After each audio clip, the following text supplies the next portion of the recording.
Le vent d'hiver hurlait contre les vitraux du château de Rochefort comme une bête enragée, cherchant à pénétrer dans la chaleur des pierres ancestrales. C'était la nuit du 17 janvier 1603, et le froid mordait si fort que même les domestiques les plus endurcis refusaient de sortir sans 3 couches de laine sur le dos. Aimée de Rochefort ne dormait pas cette nuit-là. Comment aurait-elle pu? Son cœur battait d'une inquiétude qu'elle ne parvenait pas à nommer, comme si son corps savait déjà ce que son esprit refusait encore d'accepter. Depuis 3 semaines, son époux, le vicomte Étienne de Rochefort, s'absentait chaque soir sous prétexte de vérifier les comptes du domaine dans son bureau privé. 3 semaines où il rentrait au lit bien après minuit, sentant le vin et quelque chose d'autre qu'Aimée ne pouvait identifier. Cette nuit-là, elle décida de briser le silence qui l'étouffait. Enveloppée dans sa robe de chambre en velours grenat, Aimée traversa les couloirs glacés du château. Ses pieds, nus sur les dalles de pierre, produisaient à peine un son. Elle connaissait chaque recoin de cette demeure depuis 15 ans, depuis le jour où elle était devenue la maîtresse des lieux à l'âge de 17 ans. Le château de Rochefort était son royaume. Ces pierres étaient imprégnées de sa présence, de son dévouement, de son sang même, quand elle avait donné naissance à leurs 3 enfants dans la chambre du 2e étage. Mais cette nuit, le château lui semblait étranger, hostile. Les flambeaux projetaient des ombres difformes sur les murs ornés de tapisseries flamandes représentant des scènes de chasse, des cerfs transpercés de flèches, des sangliers aux yeux vitreux. Des chasseurs triomphants brandissant leurs trophées. Aimée frissonna, mais pas à cause du froid. Elle atteignit enfin l'aile est, celle réservée aux appartements privés du vicomte. Une lueur jaune filtrait sous la porte massive en chêne sculpté. Des voix, des rires étouffés, le son d'un verre qu'on repose sur une table. Et autre chose, des gémissements, des murmures, le bruissement du tissu contre la peau. Aimée sentit son estomac se contracter. Ses mains tremblèrent lorsqu'elle saisit la poignée de fer forgé. Elle hésita un instant. Une partie d'elle voulait faire demi-tour, retourner dans l'ignorance, préserver cette illusion de dignité et d'honneur qui faisait d'elle l'une des femmes les plus respectées de la région. Mais l'autre partie, celle qui brûlait depuis 3 semaines, celle qui savait, poussa la porte. Ce qu'elle découvrit la figea sur place. Le vicomte Étienne de Rochefort, son époux, son seigneur, le père de ses enfants, était étendu sur le lit à baldaquin, complètement nu. Autour de lui, 3 jeunes femmes en tenue légère se prélassaient dans une scène d'une obscénité qui défia tout ce qu'Aimée avait pu imaginer dans ses pires cauchemars. Elle reconnut immédiatement les 3 créatures. Margot, la fille de cuisine, à peine 15 ans, avec ses cheveux au burn et ses taches de rousseur. Lisette, la lingère, 17 ans tout au plus, au regard habituellement timide, mais qui maintenant brillait d'un éclat pervers. Et Jeanne, la plus jeune des chambrières, 14 ans, celle qu'Aimée avait elle-même recueillie après que ses parents étaient morts de la fièvre l'année précédente. Le temps sembla suspendre son cours. Les flammes des bougies tremblotaient, projetant une lumière dansante sur cette scène digne de l'enfer. Le vicomte tourna lentement la tête vers la porte. Ses yeux, embués par le vin et la luxure, mirent plusieurs secondes à reconnaître sa femme. Quand la réalisation le frappa enfin, son visage passa de la confusion à la panique, puis à quelque chose de plus sombre, de la défiance, presque de l'arrogance. Il ne baissa même pas les yeux. Les 3 jeunes filles, elles, se figèrent comme des biches face à un loup. Margot porta ses mains à sa bouche. Lisette tira instinctivement un drap sur sa poitrine nue. Jeanne, la plus jeune, se mit à pleurer silencieusement, des larmes coulant sur ses joues roses. Aimée ne dit pas un mot, pas un seul. Elle resta là, immobile, son regard passant du vicomte aux 3 créatures, puis de nouveau au vicomte. Son visage était d'une pâleur cadavérique, mais ses yeux brûlaient d'un feu que personne dans cette pièce n'avait jamais vu auparavant. Après ce qui sembla une éternité, elle recula d'un pas, puis d'un autre. Elle referma la porte avec une lenteur délibérée, sans la claquer, sans faire de bruit. Le silence qui suivit fut plus terrifiant que n'importe quel cri. Dans le couloir, Aimée s'appuya contre le mur de pierre froide. Sa respiration était courte, saccadée.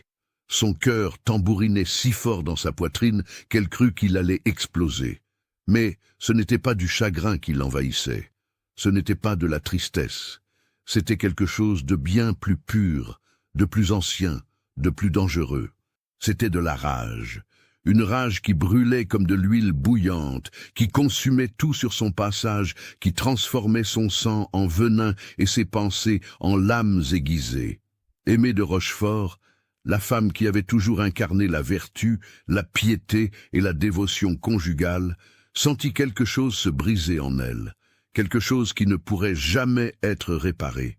Elle descendit lentement l'escalier en colimaçon qui menait aux cuisines. Ses pas résonnaient dans le silence nocturne du château. Elle passa devant la chapelle privée où elle priait chaque matin. Elle passa devant le salon où elle recevait les dames de la noblesse locale pour des thés raffinés. Elle passa devant le portrait de son mariage, où un peintre italien avait immortalisé son union avec Étienne 15 ans plus tôt. Ce portrait lui semblait maintenant une blague cruelle, une fiction, un mensonge peint à l'huile. Dans les cuisines, elle trouva ce qu'elle cherchait. Un large couteau de boucher, sa lame brillant à la lumière de la lune qui filtrait par la fenêtre. Elle le prit, sentit son poids dans sa main, passa son doigt sur le fil tranchant. Une goutte de sang perla à son index. Elle la regarda couler, fascinée par sa couleur rouge sombre à la lueur de la lune. Puis elle sourit, un sourire qui n'avait rien d'humain. Le reste de la nuit, Aimée ne dormit pas. Elle resta assise dans son petit salon privé, le couteau posé sur ses genoux, fixant les flammes qui dansaient dans la cheminée. Son esprit travaillait à une vitesse qu'elle n'aurait jamais cru possible. Des plans se formaient, se déformaient, se reformaient. Des scénarios se déroulaient devant ses yeux comme des pièces de théâtre macabres. Elle pensa d'abord à les tuer tous les quatre, rapidement, efficacement, pendant leur sommeil. Mais non, c'était trop simple, trop rapide, trop miséricordieux. Ce qu'elle avait vu méritait plus que la mort. Cela méritait la souffrance, l'humiliation, le désespoir. Cela méritait un spectacle.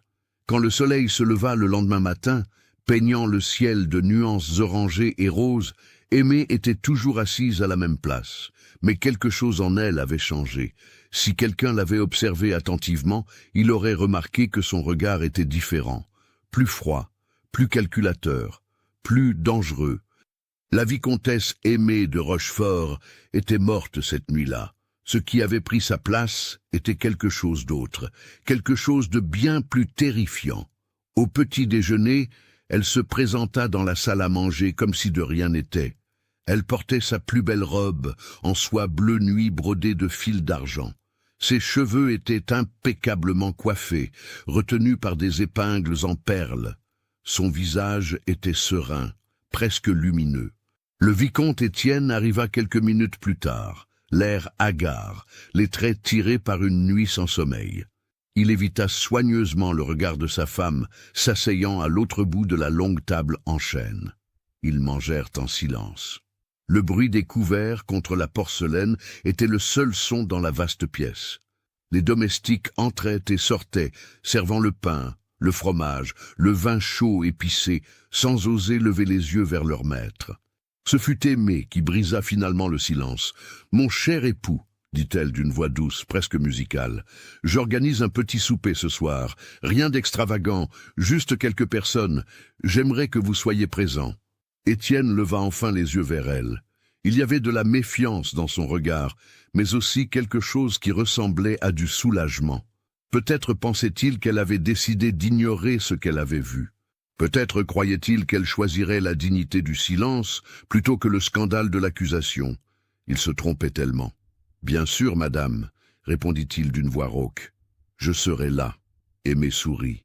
Ce même sourire qui n'avait rien d'humain. « Excellent. J'ai également invité 3 de nos domestiques, Margot, Lisette et Jeanne. Il me semble qu'elles méritent une place à notre table ce soir, ne pensez-vous pas ?» Le visage d'Étienne devint aussi blanc que le linge sur la table. Ses mains se crispèrent sur son couteau. Il ouvrit la bouche, mais aucun son n'en sortit. « Je prendrai votre silence pour un accord, » continua Aimée en coupant délicatement un morceau de pain. Le souper aura lieu dans l'ancien cellier, celui que nous n'utilisons plus depuis des années. J'ai pensé qu'un changement de décor serait rafraîchissant. Elle se leva gracieusement, tamponna ses lèvres avec une serviette brodée et quitta la pièce sans un regard en arrière. Étienne resta seul à la table, le cœur battant, une sueur froide coulant le long de son dos. Pour la première fois depuis des années, il eut peur.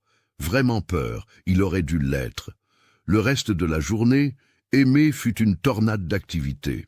Elle donna des ordres précis aux domestiques, les envoyant chercher ceci, préparer cela, nettoyer l'ancien cellier qui servait autrefois aux exécutions sur le domaine, à l'époque où les vicomtes de Rochefort avaient droit de haute et basse justice sur leurs terres. Le cellier était une vaste pièce voûtée aux murs de pierre brute, située dans les profondeurs du château. On y accédait par un escalier étroit et raide qui descendait 3 niveaux sous terre. La température y était glaciale, même en plein été. En hiver, c'était comme descendre dans les entrailles de l'enfer gelé. Les domestiques qui reçurent l'ordre de nettoyer cet endroit le firent avec réticence. Certains prétendaient que des choses terribles s'étaient passées là, autrefois, des exécutions, certes, mais aussi d'autres choses, des expérimentations, des tortures, des choses dont même les pierres gardaient la mémoire. Mais ils obéirent. On n'osait jamais désobéir à la vicomtesse. Quand tout fut prêt, Aimée descendit elle-même inspecter les lieux. Elle portait une lanterne qui projetait des ombres dansantes sur les murs humides. L'endroit sentait la moisissure, la terre mouillée et quelque chose d'autre. Quelque chose de plus ancien, de plus sombre.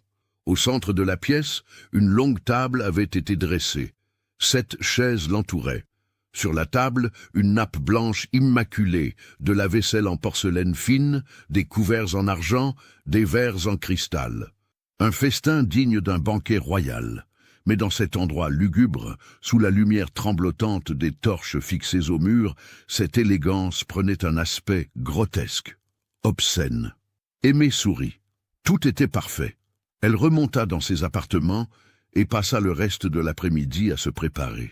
Elle choisit sa plus belle robe, en velours noir profond brodé de perles noires. Elle attacha un collier de saphir autour de son cou, un cadeau de mariage d'Étienne. Ses cheveux furent coiffés en un chignon élaboré, retenu par des épingles en argent ciselé.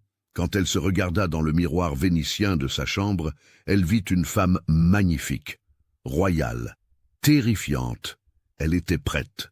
À 7 heures du soir, alors que le soleil avait depuis longtemps disparu derrière l'horizon et que la nuit noire avait avalé le monde, les invités commencèrent à arriver dans le cellier. Les 3 jeunes femmes furent amenées en premier. Elles ne savaient pas pourquoi on les convoquait, mais la peur se lisait clairement sur leurs visages.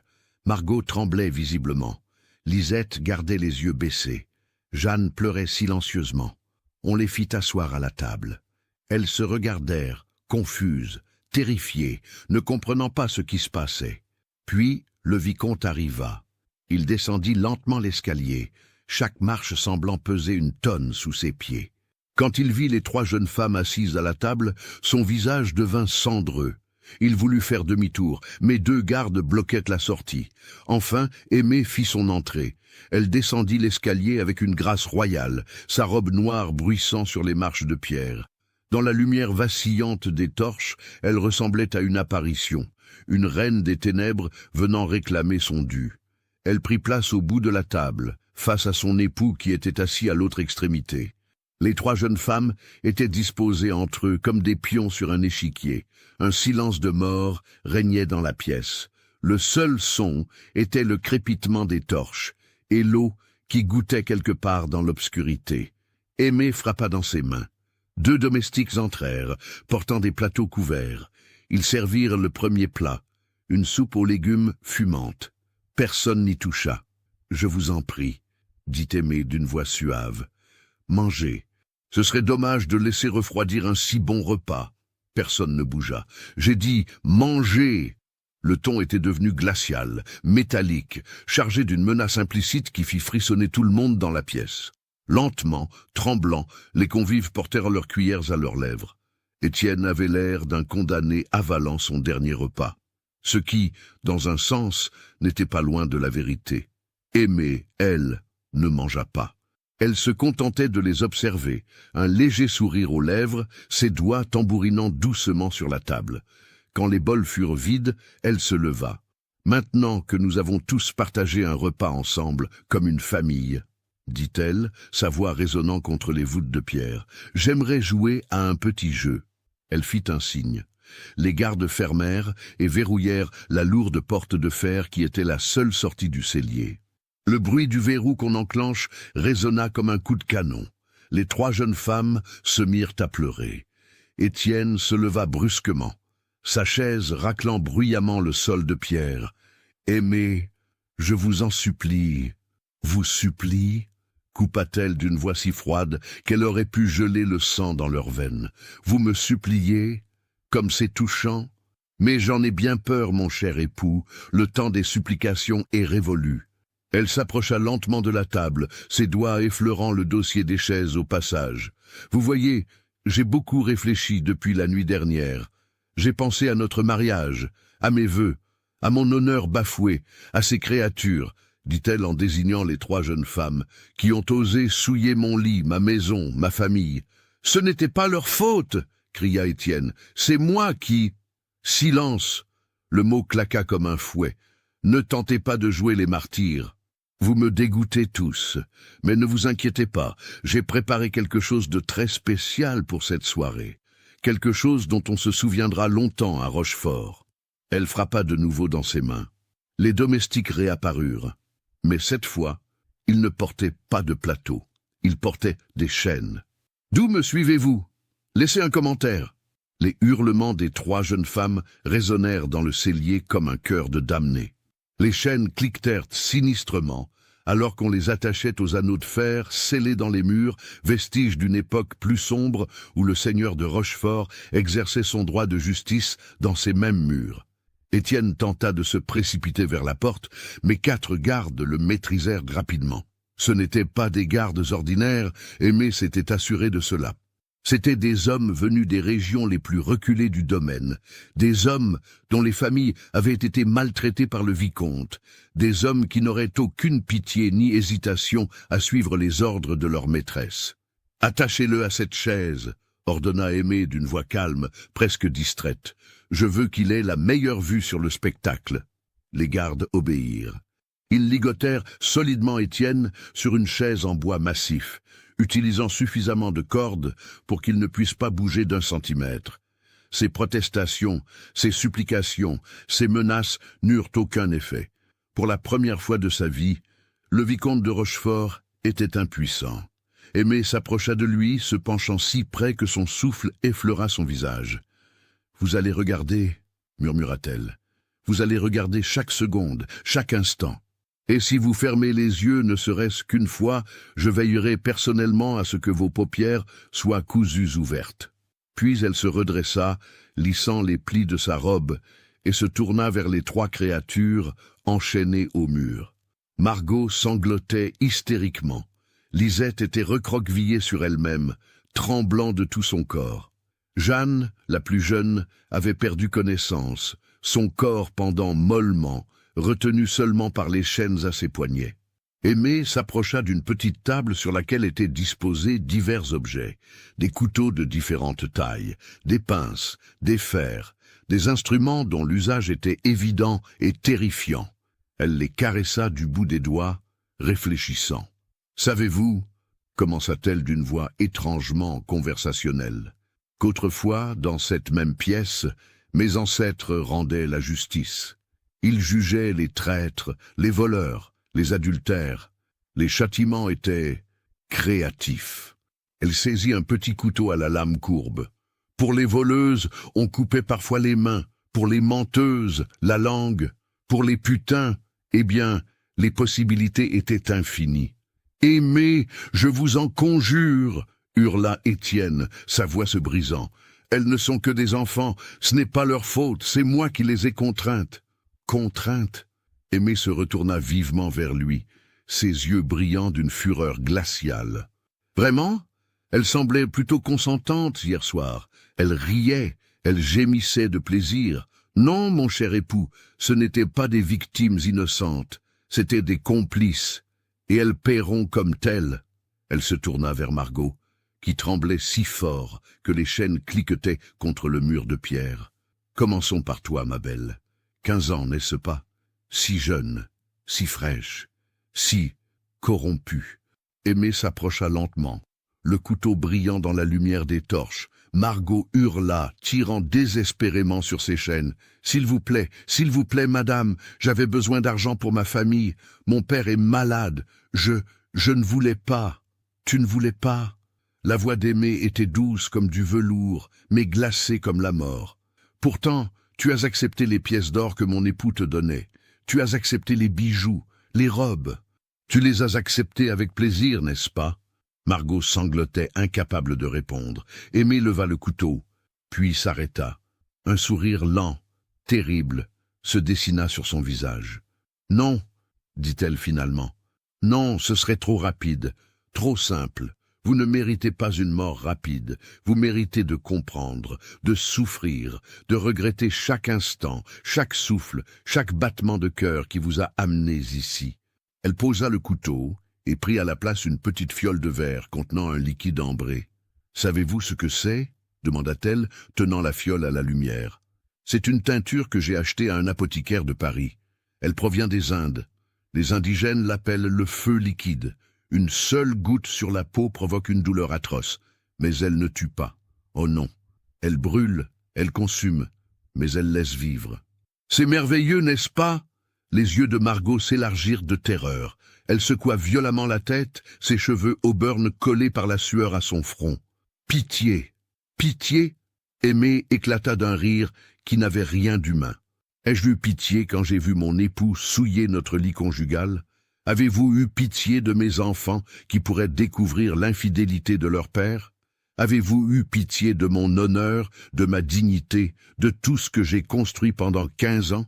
Elle déboucha la fiole. « Non, vous n'avez pensé qu'à vous, à votre plaisir, à votre argent. Maintenant c'est mon tour de ne penser qu'à moi, à ma vengeance. » Aimé versa une seule goutte du liquide sur l'épaule nue de Margot. Le hurlement qui suivit était surhumain. Margot se tordit dans ses chaînes avec une force née de la pure agonie. Sa peau fuma littéralement là où le liquide l'avait touchée, une cloque rouge et suintante se formant instantanément. L'odeur de chair brûlée emplit le cellier. « Arrêtez !» rugit Étienne, tirant si fort sur ses liens que le sang commença à couler de ses poignets. « Arrêtez, vous êtes folle !»« Folle ?» Aimé se tourna vers lui, ses yeux brillants d'une lumière dangereuse. « Ah non, mon cher, je suis parfaitement saine d'esprit. Pour la première fois depuis des années, je vois les choses avec une clarté absolue. » Elle versa une autre goutte sur Margot, puis une autre. Les hurlements de la jeune fille résonnaient dans tout le château, si perçants que plusieurs domestiques à l'étage supérieur se signèrent et prièrent pour le salut de leurs âmes. Après ce qui sembla une éternité, Aimé s'arrêta. Margot était inconsciente, son corps pendant comme une poupée de chiffon, maintenue debout uniquement par les chaînes. Sa peau était couverte de cloques rouges et suintantes là où le liquide l'avait touchée. « Jetez de l'eau sur elle », ordonna Aimé. « Je veux qu'elle soit consciente pour la suite. » Un domestique obéit, versant un seau d'eau glacée sur Margot. La jeune fille reprit conscience avec un halètement, ses yeux hagards, ne comprenant pas où elle était, puis la mémoire revint, et avec elle, l'horreur. Aimé se tourna vers Lisette. La lingère de 17 ans tremblait si fort que tout son corps semblait convulsé. Elle avait perdu tout contrôle de sa vessie, et une mare d'urine s'était formée sous elle sur le sol de pierre. « Toi, » dit Aimé d'une voix douce, « tu étais censée être différente. Je t'avais prise sous mon aile. Je t'avais appris à lire. Je t'avais promis un bon mariage. Et voilà comment tu me remercies ?» Lisette sanglotait, incapable de former des mots cohérents. « S'il vous plaît. »« Chut !» murmura Aimé en posant un doigt sur les lèvres de la jeune femme. « Ne gaspille pas ta salive, tu en auras besoin. » Elle fit un geste. Un des gardes apporta un grand miroir en pied encadré de bois doré. Il le plaça en face de Lisette. « Regarde-toi, » ordonna Aimé. « Regarde cette beauté dont tu es si fière, ces cheveux blonds, Ses yeux bleus, cette peau de porcelaine, c'est cela qui a séduit mon époux, n'est-ce pas? Ta beauté.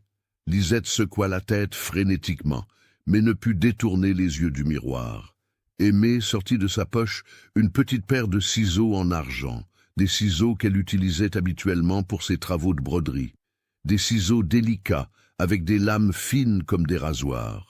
Si cette histoire macabre vous a donné des frissons, partagez-la avec un ami qui aime les contes d'horreur. Elle s'approcha de Lisette et commença à couper. Pas la peau, pas encore, les cheveux. Une mèche après l'autre, Aimée coupa les longs cheveux blonds de Lisette, les laissant tomber sur le sol comme des plumes dorées. La jeune femme pleurait silencieusement, regardant sa beauté disparaître dans le miroir.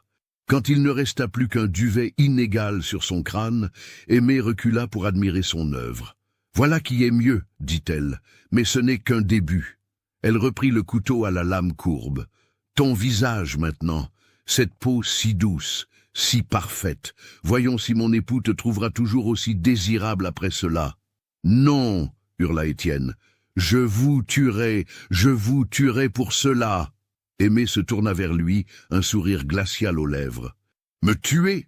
Avec quoi? Ces liens? Ces gardes qui m'obéissent au doigt et à l'œil?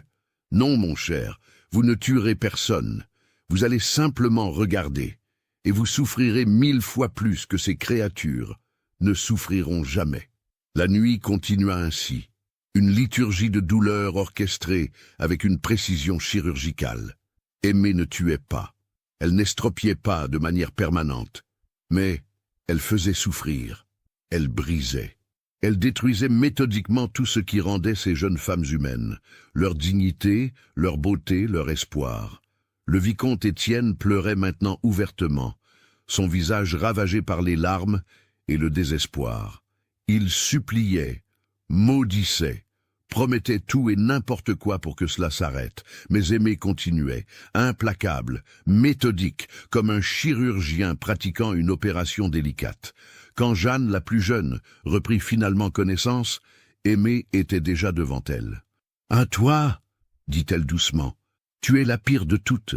Je t'ai recueillie, je t'ai nourrie, je t'ai traitée comme ma propre fille, et voilà comment tu me remercies. » Jeanne leva des yeux remplis de terreur vers sa maîtresse. Elle vit le sang sur sa robe. Elle entendit les gémissements de douleur des deux autres. Elle comprit qu'elle allait mourir ici, dans ce cellier glacé, loin de tout espoir. « S'il vous plaît, » murmura-t-elle d'une voix si faible qu'on l'entendait à peine. « Tuez-moi. Tuez-moi maintenant. Ne me faites pas souffrir comme elle. » Aimée la regarda longuement. Quelque chose passa dans ses yeux. De la tristesse, du regret, de la compassion. C'était difficile à dire dans la lumière vacillante des torches. « Tu me demandes la mort comme une faveur ?» dit-elle finalement. « Intéressant, mais tu vois ma petite, la mort n'est pas une faveur. C'est une libération, et tu ne mérites pas d'être libérée. Pas encore. » Les heures s'écoulèrent. Le froid du cellier s'intensifia, mordant la peau, gelant les os. Les torches diminuèrent progressivement, projetant des ombres de plus en plus longues et difformes sur les murs suintants. Finalement, alors que l'aube devait pointer quelque part au-dessus de leur tête dans le monde des vivants, Aimée s'arrêta. Les trois jeunes femmes étaient méconnaissables, couvertes de cloques, de coupures superficielles, de contusions. Leurs cheveux avaient été rasés, leur peau marquée. Mais elles vivaient, elles respiraient, elles souffraient.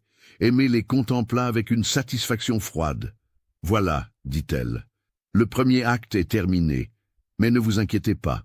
Il y aura d'autres soirées, d'autres spectacles. Nous avons tout notre temps. » Elle se tourna vers les gardes. « Enfermez-les dans les anciennes cellules. Donnez-leur de l'eau et du pain.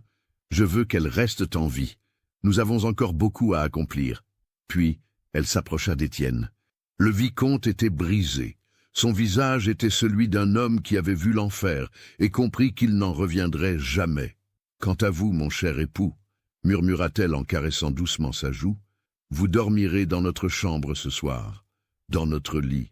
Vous vous laverez, vous vous habillerez et demain matin vous rejoindrez vos enfants pour le petit déjeuner comme si de rien n'était. »« Je ne peux pas, » bégaya Étienne. « Je ne peux pas faire comme si... » « Oh, mais vous le ferez, coupa Aimé, car si vous ne le faites pas, si vous dites un seul mot de ce qui s'est passé ici cette nuit, je m'en prendrai à vos enfants, à nos enfants, et croyez-moi, ce que vous avez vu ce soir ne sera rien comparé à ce que je leur ferai. Le visage d'Étienne devint aussi blanc que la neige qui commençait à tomber dehors.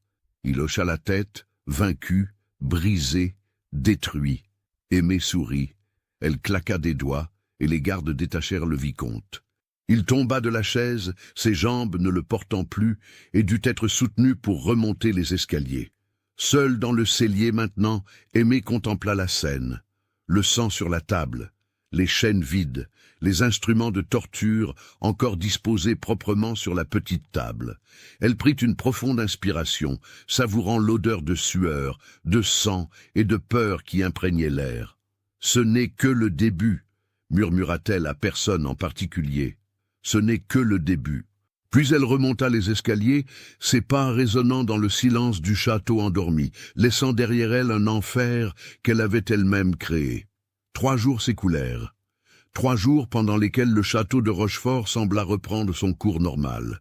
Les domestiques vaquaient à leurs occupations. Les enfants du vicomte jouaient dans les jardins enneigés. Les affaires du domaine continuaient comme si de rien n'était. Mais sous la surface de cette normalité trompeuse, quelque chose de pourri se développait.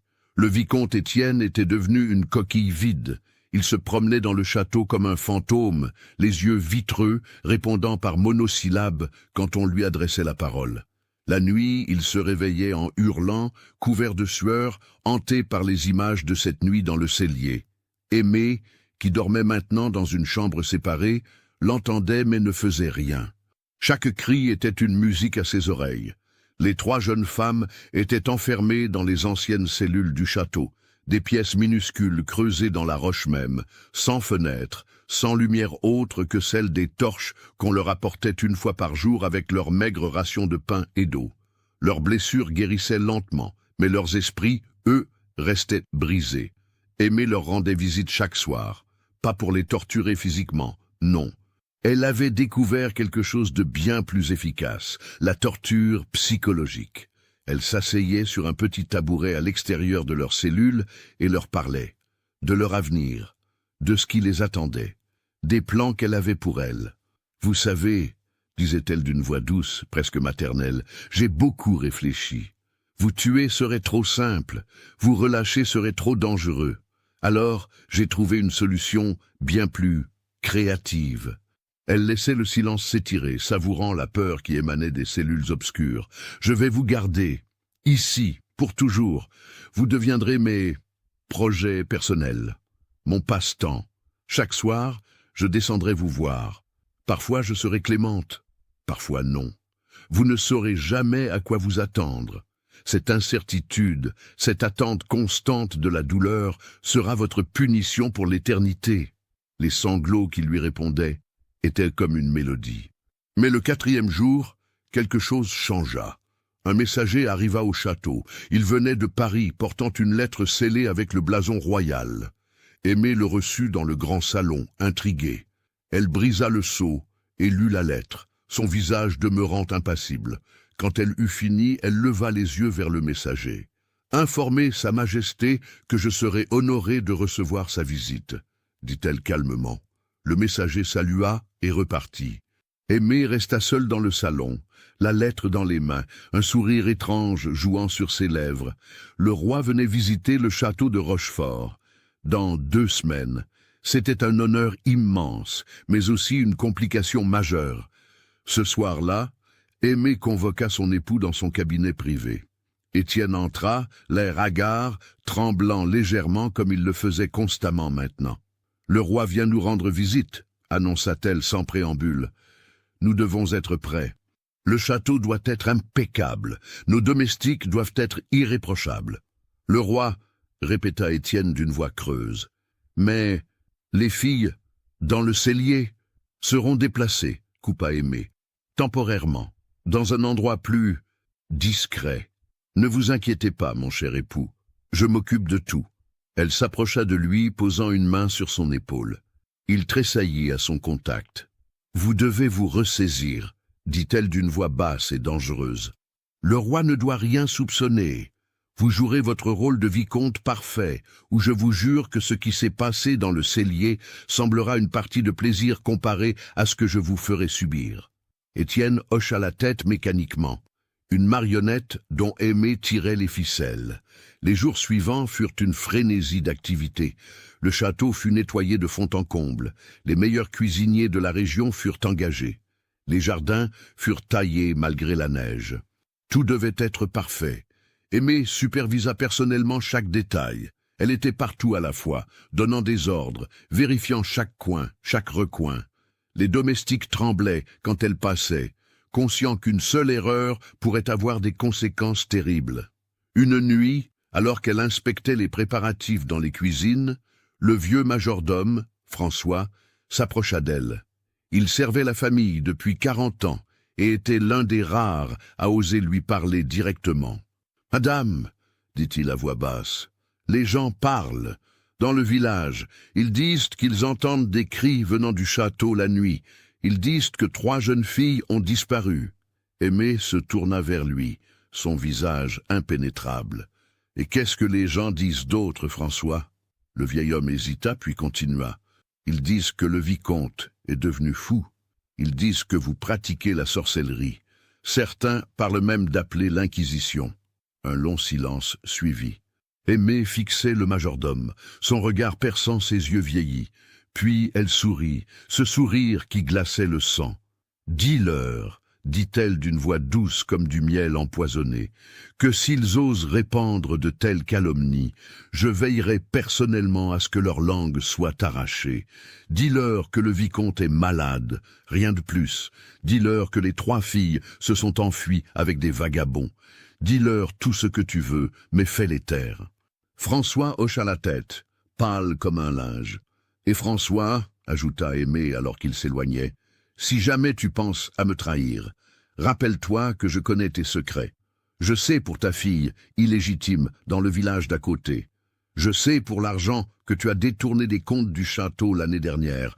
Un seul mot de ma part et tu finiras pendu. » Le vieil homme s'inclina profondément et s'éloigna rapidement, ses mains tremblant visiblement. Aimé retourna à ses préparatifs, satisfaite. Elle contrôlait tout le monde. C'était grisant. Mais cette nuit-là, alors qu'elle descendait dans les cellules pour sa visite quotidienne aux prisonnières, elle découvrit quelque chose d'inattendu. Jeanne, la plus jeune, avait disparu. Sa cellule était vide, les chaînes pendaient librement. La porte, normalement verrouillée avec 3 cadenas différents, était entr'ouverte. Aimé resta figé sur place, son esprit analysant rapidement la situation.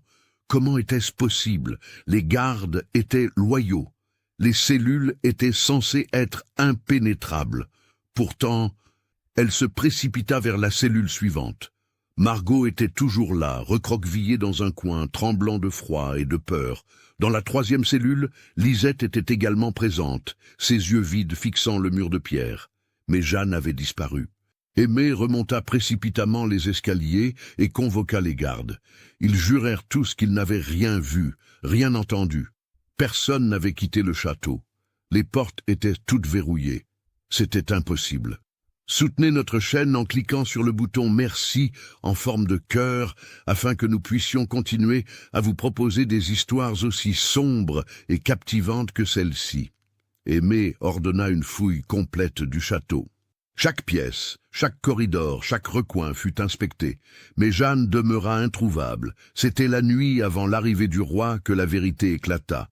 Aimé était dans sa chambre, se préparant pour se coucher, quand elle entendit un bruit, un grattement léger contre la porte. Elle se figea la main sur le bougeoir. « Qui est là ?» demanda-t-elle d'une voix ferme. Pas de réponse, seulement le grattement qui continuait, lentement, méthodiquement. Aimé saisit un couteau qu'elle gardait maintenant toujours à portée de main et s'approcha de la porte. Elle l'ouvrit d'un coup sec. Personne. Le corridor était vide, éclairé seulement par quelques torches vacillantes. Mais sur le sol, devant sa porte, il y avait quelque chose. Une enveloppe, scellée avec de la cire rouge. Aimé la ramassa, son cœur battant étrangement fort. Elle brisa le sceau et déplia la lettre à l'intérieur. L'écriture était maladroite, comme celle d'un enfant qui vient d'apprendre à écrire, Mais le message était clair. Chère vicomtesse, vous pensez contrôler tout. Vous pensez être la maîtresse du jeu. Mais vous avez oublié quelque chose d'important. Jeanne n'était pas celle que vous croyiez. Son vrai nom est Jeanne de Valmont. Elle est la fille illégitime de votre époux et de sa maîtresse d'il y a 15 ans. Elle est votre belle-fille, et elle est maintenant libre. Dormez bien, vicomtesse. Le spectacle vient à peine de commencer. Signé un ami. Aimé relut la lettre 3 fois, son cerveau refusant d'accepter ce qu'il lisait. Jeanne, sa belle-fille, la fille d'Étienne, la jeune fille qu'elle avait recueillie, torturée, brisée. Elle se précipita vers la chambre d'Étienne, enfonçant la porte sans frapper. Le vicomte était assis sur son lit, la tête entre les mains. « Est-ce vrai ?» siffla-t-elle, brandissant la lettre. « Jeanne est votre fille ?» Étienne leva lentement la tête. Dans ses yeux, il n'y avait plus de peur, il n'y avait plus rien, juste un vide immense. « Oui, » dit-il simplement. Le mot tomba comme un coup de massue. « Depuis combien de temps le savez-vous ?»« Depuis toujours. Sa mère me l'a confiée avant de mourir il y a 2 ans. Je vous ai demandé de la recueillir en prétendant qu'elle était orpheline. Je voulais qu'elle ait une vie meilleure. Je ne pouvais pas la reconnaître officiellement sans causer de scandale, mais je pouvais au moins veiller à ce qu'elle soit en sécurité. » Aimé recula, comme frappé physiquement. Tout ce temps, toutes ces années, elle avait élevé la bâtarde de son mari sans le savoir. Et maintenant, les autres filles, dit-elle d'une voix blanche, Margot et Lisette, sont-elles aussi? Non, coupa Étienne. Jeanne était la seule. Les autres ne sont que ce qu'elles semblent être. Des domestiques stupides qui ont fait une erreur terrible. Une erreur? La voix d'Aimé monta soudainement. Vous appelez cela une erreur? Aimé, écoutez-moi. Non! Elle déchira la lettre en morceaux. Vous avez ramené votre bâtarde sous notre toit. Vous l'avez fait vivre avec nos enfants légitimes. Vous avez couché avec elle, avec votre propre fille. Étienne pâlit encore plus, si c'était possible. Je ne savais pas, bégaya-t-il. Cette nuit-là, j'étais ivre. Les autres filles l'ont amenée. Je pensais qu'elle était juste. Je ne l'ai pas reconnue dans l'obscurité. Quand j'ai réalisé, il était trop tard. Trop tard, répéta Aimé d'une voix morte. Trop tard. Elle éclata d'un rire hystérique qui résonna dans toute l'aile du château. « C'est parfait, dit-elle entre 2 rires. C'est absolument parfait. J'ai torturé votre fille, j'ai brisé votre fille, j'ai transformé votre fille en... » Elle s'arrêta brusquement, la réalisation la frappant de plein fouet. « Elle s'est échappée, murmura-t-elle. Et elle sait tout, elle sait ce que j'ai fait, elle sait pourquoi. Si elle parle, si elle dit à quiconque... » « Le roi arrive demain, » dit Étienne d'une voix morne. « Si Jeanne lui parle, si elle lui montre ses blessures, si elle raconte ce qui s'est passé ici, nous serons tous 2 exécutés, pour inceste, pour torture, pour tout. » Le silence qui suivit était assourdissant. Aimé et Étienne se regardèrent, 2 âmes damnées qui venaient de réaliser l'ampleur de leur chute. Finalement, Aimé se redressa. Son visage reprit cette expression glaciale qu'elle portait comme un masque. « Alors nous devons la trouver, » dit-elle calmement, « avant l'arrivée du roi. Nous devons la trouver et nous assurer de son silence, définitivement. »« Comment ?» demanda Étienne. « Elle pourrait être n'importe où, elle a eu plusieurs jours d'avance. » Aimé sourit. Ce sourire terrible qui ne présageait rien de bon. « Oh, mais je sais exactement où elle est, » dit-elle doucement. Elle n'est pas partie loin, elle ne peut pas dans son état. Non, elle se cache quelque part dans le château, attendant le bon moment, attendant l'arrivée du roi pour raconter son histoire.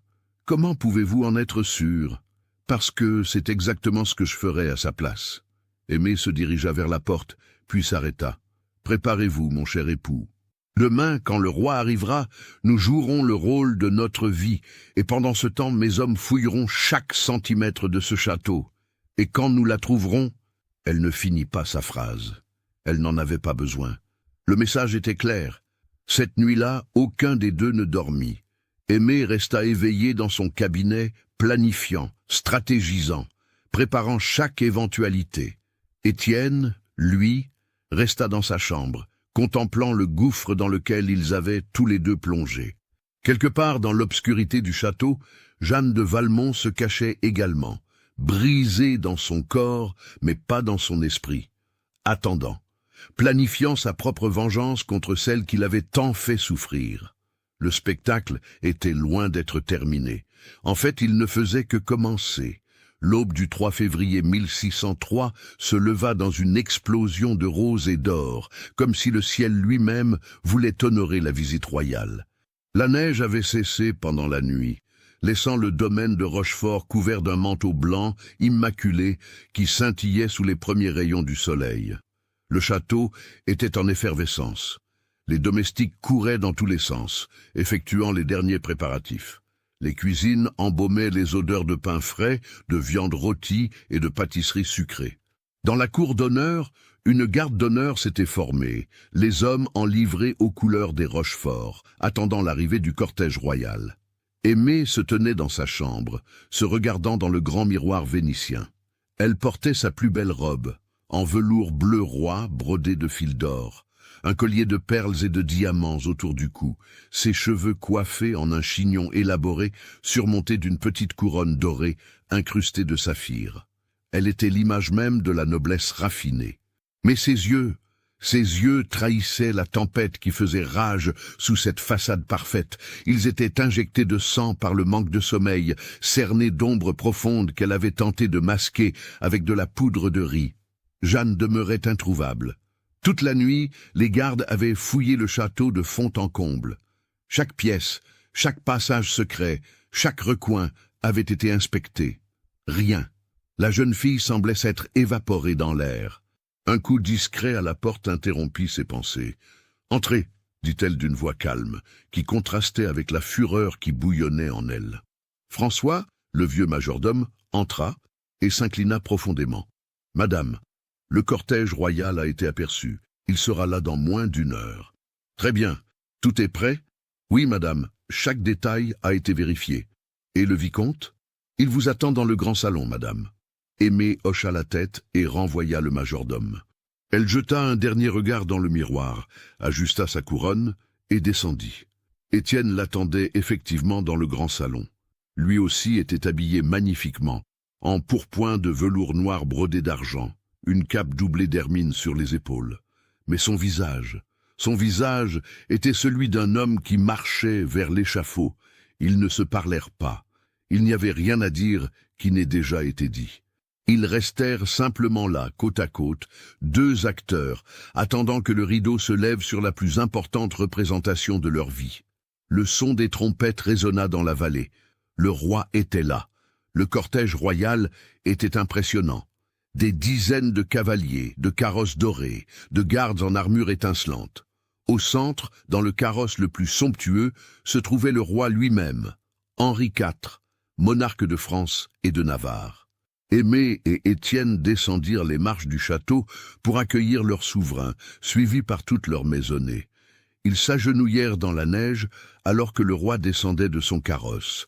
Henri IV était un homme dans la cinquantaine, avec une barbe grisonnante et des yeux perçants qui semblaient voir au-delà des apparences.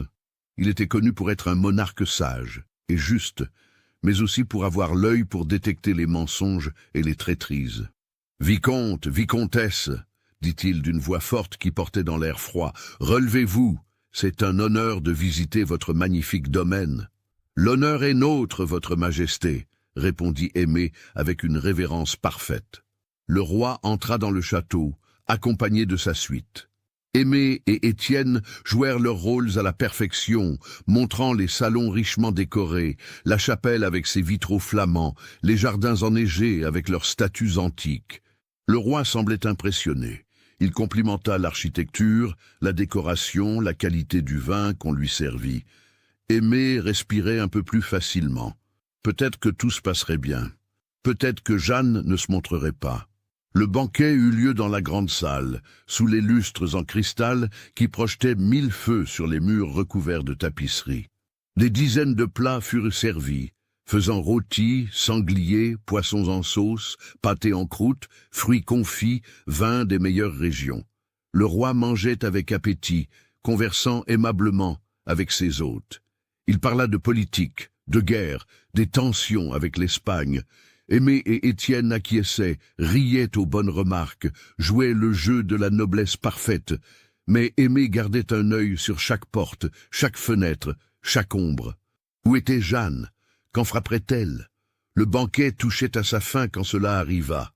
Un cri, venant de l'extérieur de la salle, puis des bruits de lutte. Les conversations cessèrent, instantanément. Tous les regards se tournèrent vers la porte. Celle-ci s'ouvrit brutalement. 2 gardes tentèrent de retenir une jeune fille en haillons, couverte de crasse et de sang séché.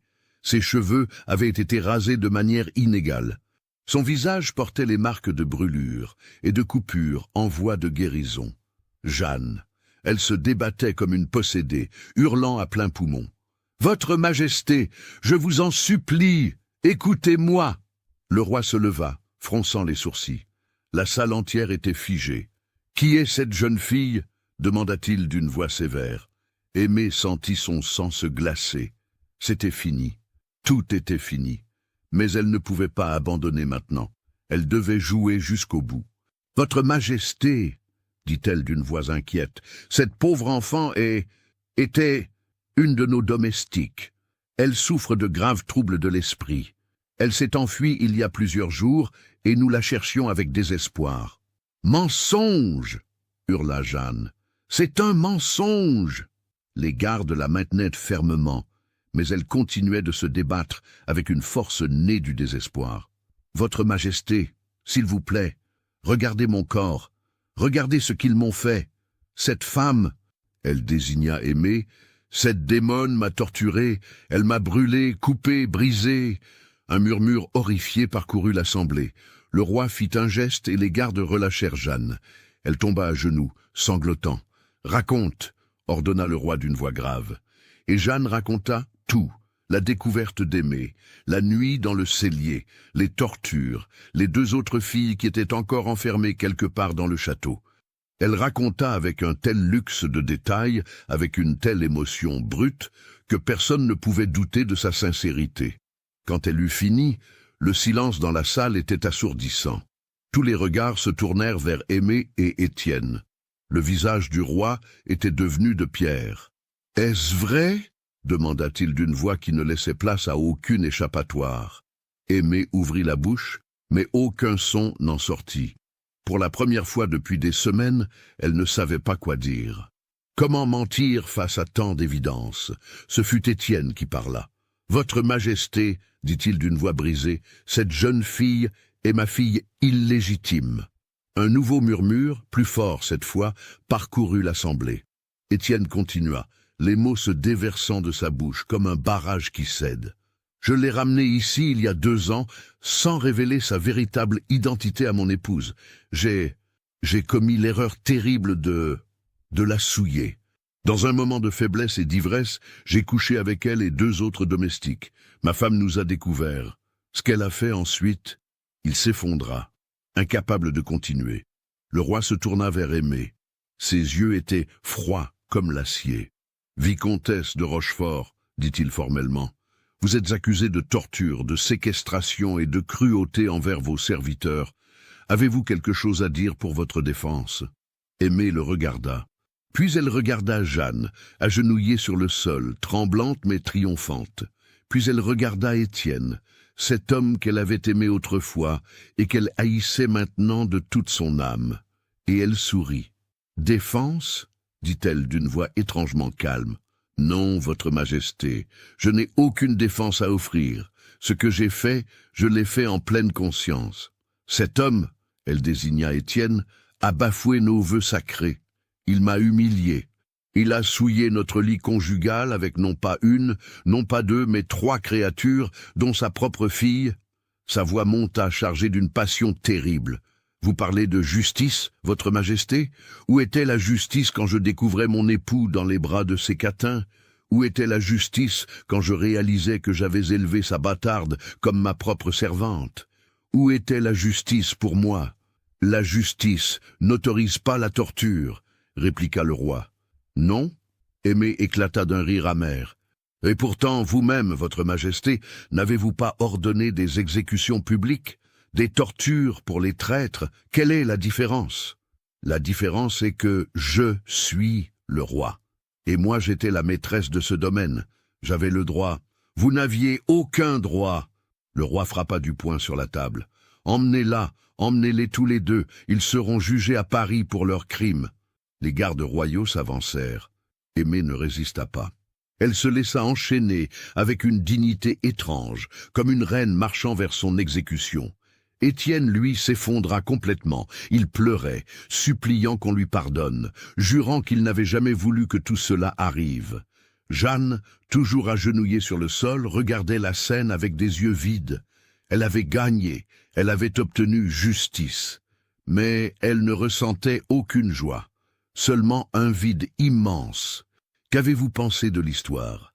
Laissez votre commentaire ci-dessous et partagez vos réflexions sur ce cas terrifiant. Envie d'autres histoires d'horreur mêlant histoire et mystère? Abonnez-vous, activez la cloche de notification et partagez avec ceux qui aiment le côté obscur de l'humanité. À bientôt pour le prochain cauchemar.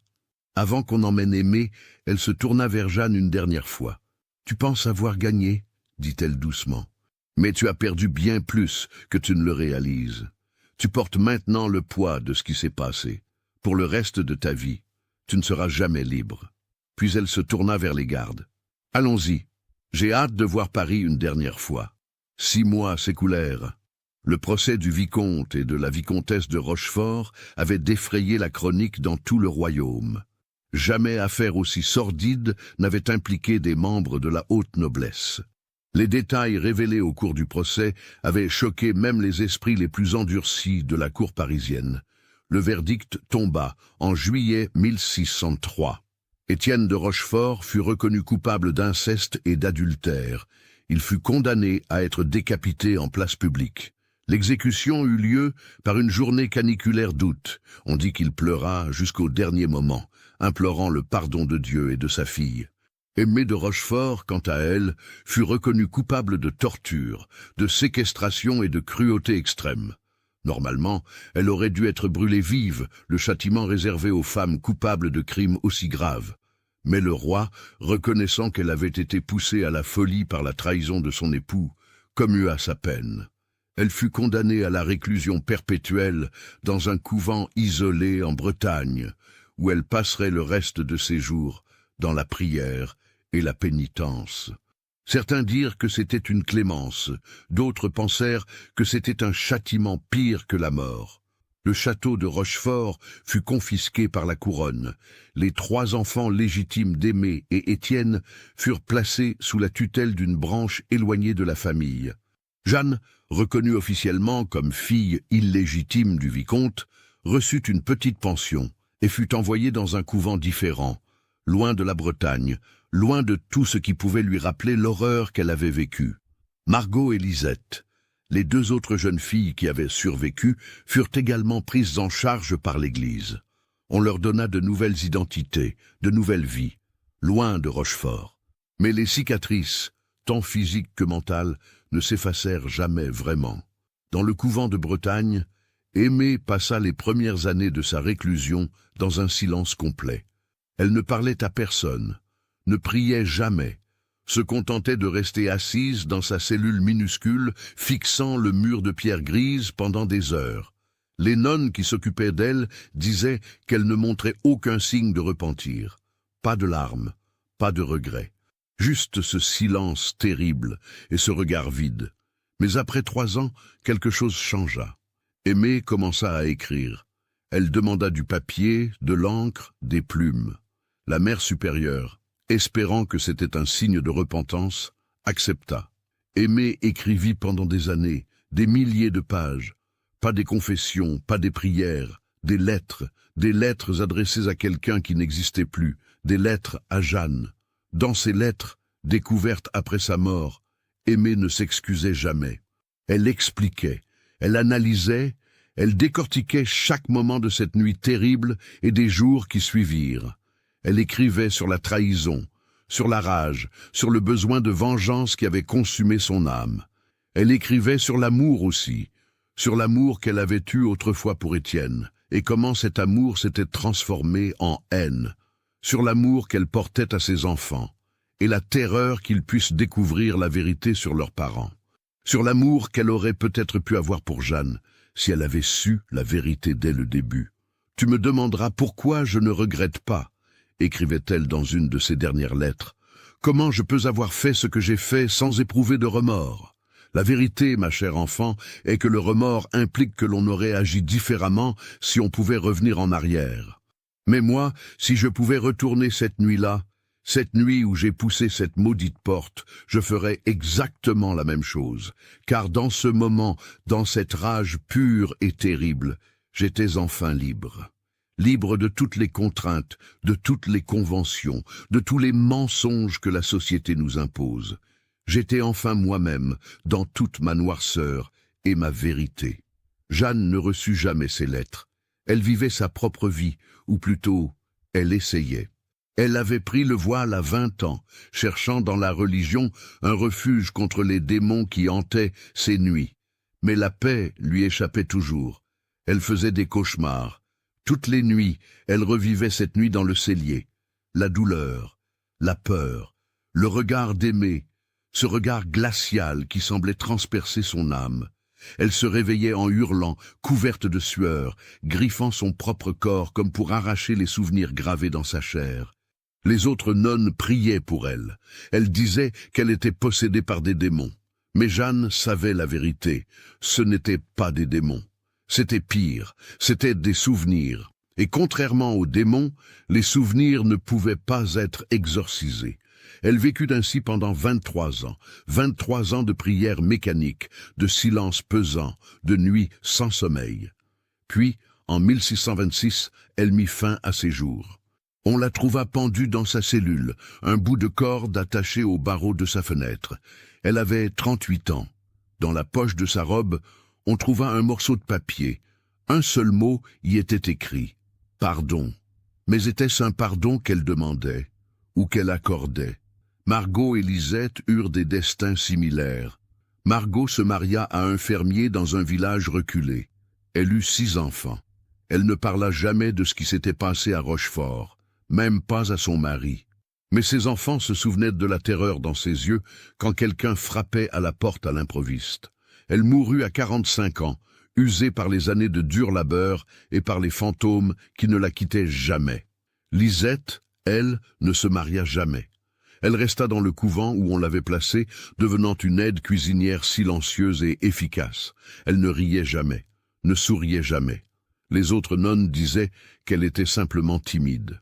Mais celle qui regardait attentivement voyait autre chose dans ses yeux, une blessure si profonde qu'elle ne pourrait jamais guérir. Elle vécut jusqu'à 62 ans, mourant d'une fièvre en 1652. Ses derniers mots, murmurés à la jeune nonne qui veillait à son chevet, furent « Dites-lui que je lui pardonne ». Qui était elle? Aimée, Jeanne, Dieu? Personne ne le sut jamais. Aimée, elle vécut plus longtemps qu'aucun d'eux. Elle mourut en 641, à l'âge de 55 ans, d'une maladie des poumons. Jusqu'au dernier moment, elle resta la même, froide, impénétrable, sans remords. Quand on lui administra les derniers sacrements, le prêtre lui demanda si elle voulait se confesser, se repentir de ses péchés pour sauver son âme. Elle le regarda avec ses yeux qui n'avaient rien perdu de leur intensité glaciale, même après tant d'années d'enfermement. « Mon père », dit-elle d'une voix calme, « j'ai déjà vécu mon enfer. Que pourrait m'offrir Dieu que je n'ai déjà connu ?» Le prêtre, horrifié, tenta de la raisonner, mais elle ferma simplement les yeux et ne les rouvrit plus. Elle mourut ainsi, sans repentance, sans peur, emportant avec elle tous ses secrets et toute sa haine. Après sa mort, on découvrit les milliers de pages qu'elle avait écrites. La mère supérieure, après les avoir lues, ordonna qu'elles soient brûlées. C'étaient, disait-elle, les écrits d'une âme damnée, et ils ne devaient pas contaminer les vivants. Mais un jeune novice, fasciné par cette femme mystérieuse qui avait vécu parmi eux pendant tant d'années, réussit à sauver quelques lettres. Il les cacha, les emportant avec lui quand il quitta le couvent des années plus tard. Ces lettres circulèrent dans les milieux intellectuels parisiens pendant des décennies. Elles furent lues en secret, discutées dans des salons privés. Certains y voyaient l'œuvre d'un monstre, d'autres celle d'une femme brisée par une société qui ne laissait aucune place à sa douleur. Le château de Rochefort, quant à lui, changea de main plusieurs fois au cours des siècles suivants. Mais personne ne resta jamais longtemps. Les nouveaux propriétaires se plaignaient de bruits étranges la nuit, de portes qui s'ouvraient toutes seules, de l'odeur de sang qui imprégnait certaines pièces malgré tous les nettoyages. L'ancien cellier fut muré. On zéla la porte avec des briques et du mortier, espérant ainsi enfermer les horreurs qui s'y étaient déroulées. Mais les rumeurs persistèrent. Les villageois racontaient des histoires de cris qui s'échappaient des profondeurs du château lors des nuits d'orage, d'ombres qui dansaient dans les fenêtres de l'aile est, de femmes en haillons qu'on apercevait errant dans les jardins au clair de lune. Étaient-ce des fantômes, des hallucinations collectives, ou simplement la mémoire collective d'un village qui ne pouvait oublier l'horreur qui avait eu lieu dans ses murs?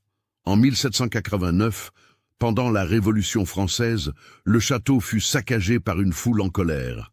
Les nobles qui y résidaient alors furent chassés, les meubles furent pillés, les tapisseries furent arrachées des murs, et quelqu'un, personne ne sut jamais qui, ouvrit le cellier scellé. Ceux qui descendirent racontèrent avoir trouvé quelque chose d'étrange. La pièce était intacte, comme si le temps s'était arrêté. La table était toujours là, avec ses 7 chaises. Sur le sol, des taches sombres, qui ne pourraient jamais être nettoyées.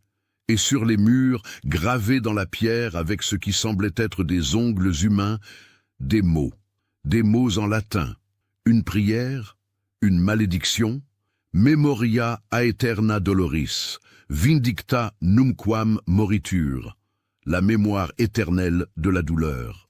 La vengeance ne meurt jamais. Le château fut finalement abandonné au début du XIXe siècle. Les murs commencèrent à s'effondrer, la nature reprit ses droits, les arbres poussèrent à travers les fenêtres brisées, la mousse envahit les pierres ancestrales. Aujourd'hui, en 2025, il ne reste que des ruines du château de Rochefort, quelques murs debout, des escaliers qui ne mènent nulle part, des fragments de grandeur passée envahis par la végétation. Mais les histoires, elles, persistent. Les gens du coin évitent encore les ruines, surtout la nuit.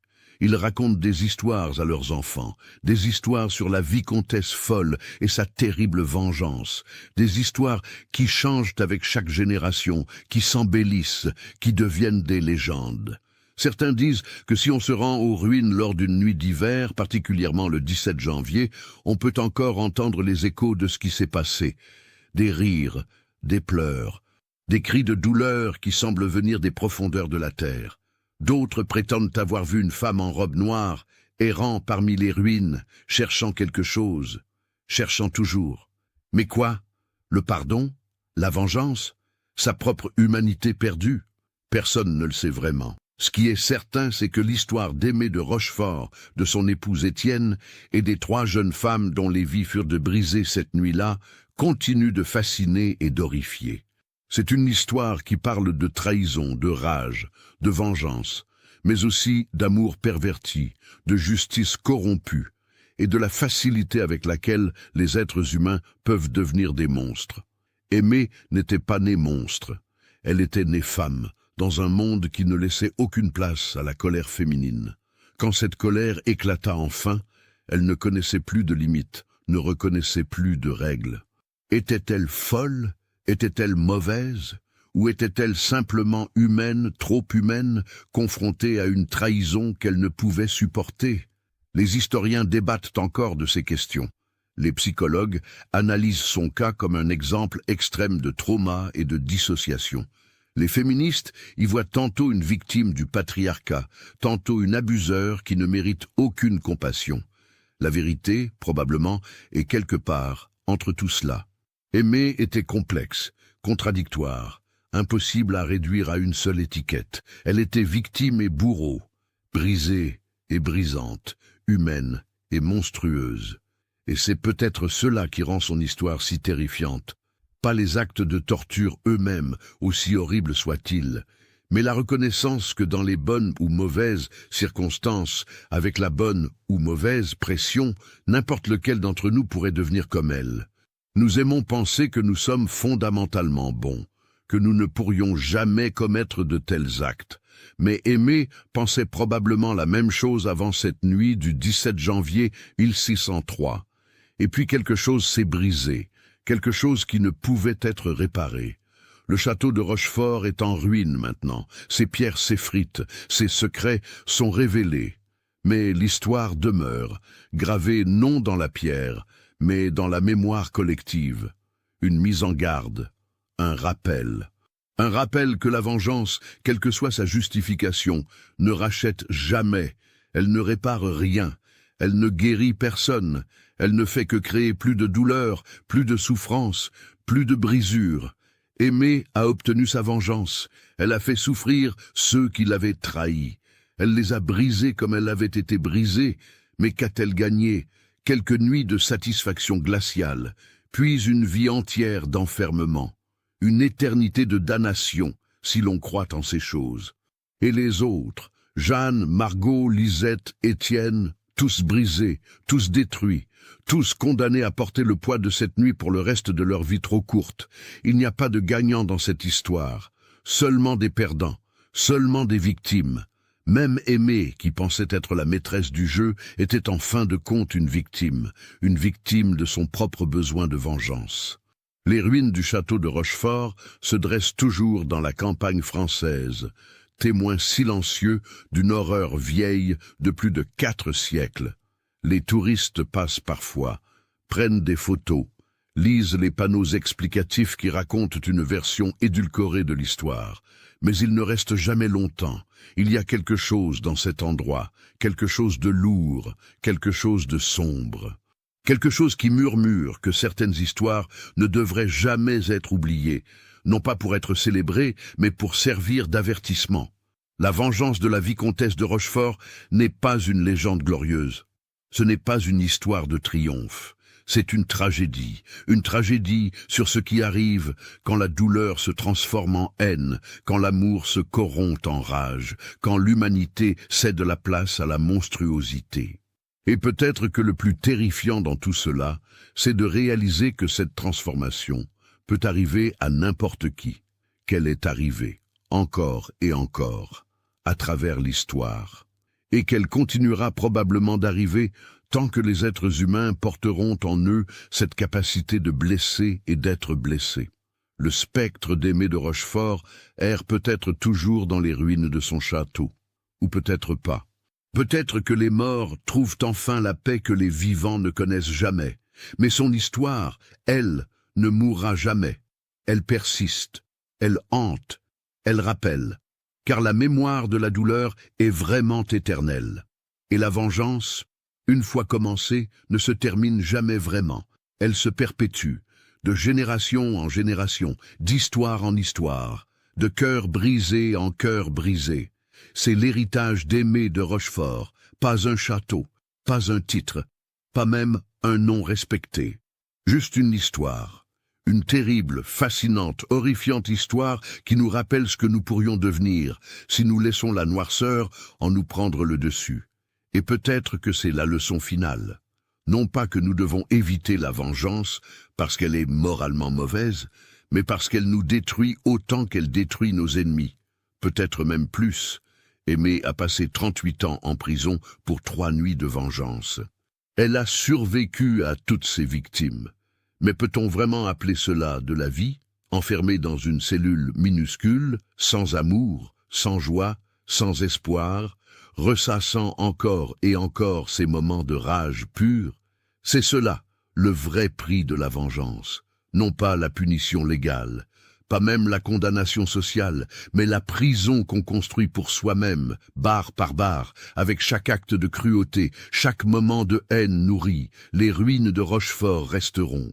Les histoires persisteront, et quelque part dans l'écho du temps, peut-être que le fantôme d'Aimée de Rochefort erre toujours, cherchant quelque chose qu'elle ne trouvera jamais. La paix, le pardon, la rédemption, ou peut-être simplement la fin d'un spectacle qui ne s'est jamais vraiment terminé. Car comme elle l'avait dit elle-même dans ces dernières années, la Viscondessa n'a jamais arrêté le spectacle. Elle a simplement perdu son public. Et dans l'obscurité du cellier muré, sous les décombres de grandeurs passées, peut-être que le spectacle continue encore, pour un public d'ombres et de souvenirs, pour l'éternité.